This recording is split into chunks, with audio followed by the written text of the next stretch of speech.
If you're putting in so many hours a day into something, even when it doesn't work out or goes wrong, you just keep going because it's just what you love to do. I really do feel like I belong here in the arena. It's a massive privilege to be here and be part of such a massive thing that I've been working so hard to get to for so long.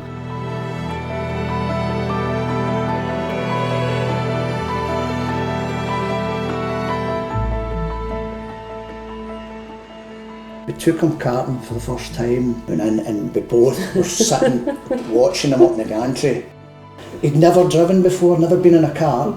I said, could you tell him to slow down? I mean, he's loving it. He's loving it. He's going, yeah, this is amazing. And we're going, but that's when you know something's natural and they just get in that groove. And he obviously had that groove and that wee bit of magic.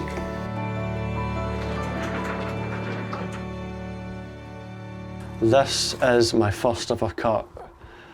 Not complete, but it is my very first chassis and it's got a lot of meaning to me. It's been a long way. I mean, from driving this in my early years and to now look back when I've actually achieved something major and think that this is where it's all stemmed from. It's just a sort of surreal experience. If you don't like the sport, you don't like driving, well, you don't love driving, you are not going to be 5, 7, 8 hours driving in a row.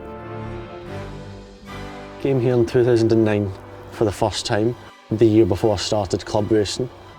You could just hear the sound of the karts, you could look around, you'd see the awnings, you'd see the karts. The whole atmosphere, it got me hooked.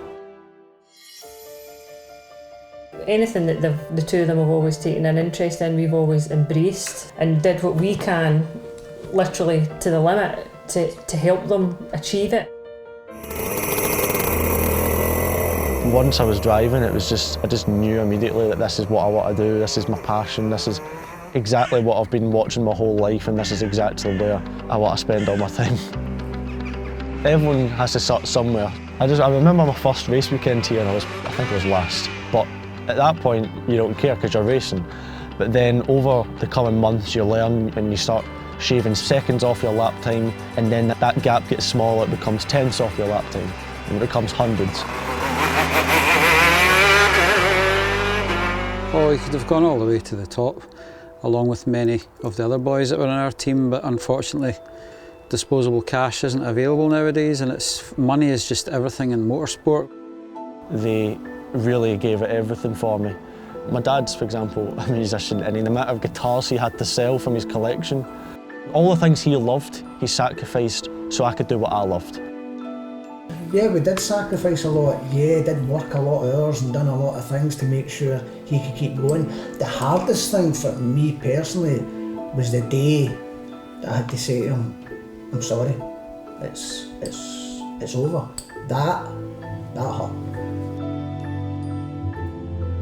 It was tough because everything you'd invested into it, all up to that point, and then for it just to stop. When I stopped racing, it's like you'll lose a part of yourself. I think that every lose, it's a challenge. You have always to look forward and not stop at the first problem. F1 Esports came along, I think it was 2017, and I remember the day it was announced and I thought, well, I'd always played F1 games up to that point and I always felt kind of good at them. So I was like, okay, so this might be something I can look into, this might be not bad, this could be another way of competing.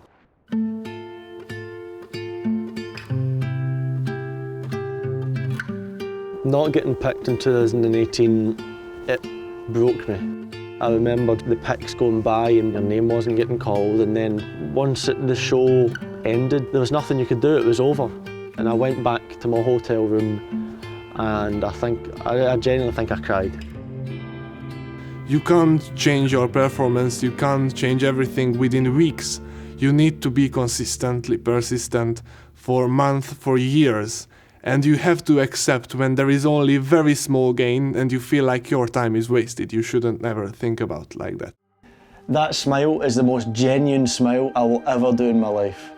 Lewis is literally like my idol. All the attributes that the great drivers have, how do they bounce back from massive knockdowns? We've got 2018 Pro Draft lanyards, which were from the days that the day I didn't get picked for an F1 team. But right next to it we have the 2019 Pro Draft, and they sort of serve as a reminder of from here to here the work was put in, and then all of the things changed. The only place he would rather be on his 18th birthday was going down to the esports and just giving it all, and we just knew that that was us kind of letting go, isn't it? On you go and do it, you go and achieve your dreams. Oh, wow. Okay then, here we go then. For Sport Pacer is pick for the 2019 Pro Draft. It's number 9, Lucas Blakeley!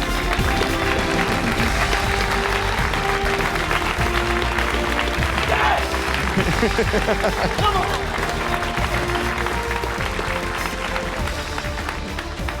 Look at that, Lucas. You'll have to join in the middle. You're part of the team now. You know, Lucas. If we didn't pick up on the camera, come on is what you said. What does it feel like right now?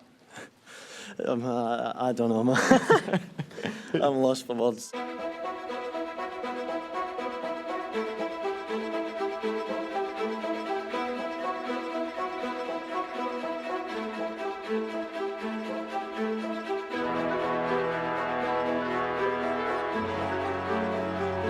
Being here in the arena, it never ever gets less special.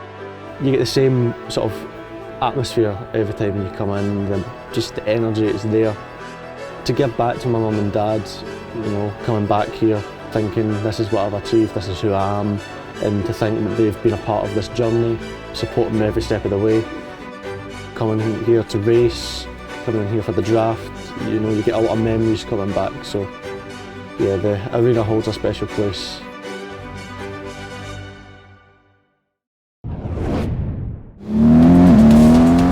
I was a fan when I was a kid.